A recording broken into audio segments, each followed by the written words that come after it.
தேனில பெடக்குயில் கூவையில உன்னுடைய வேதனைய நான் அறிஞ்சேன்.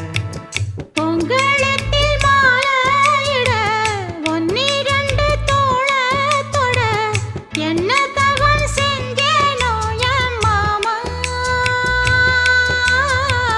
வண்ணக்கிளி கையத்தோட சின்ன சின்ன கோலமிட உள்ள மட்டும் வழியே நானே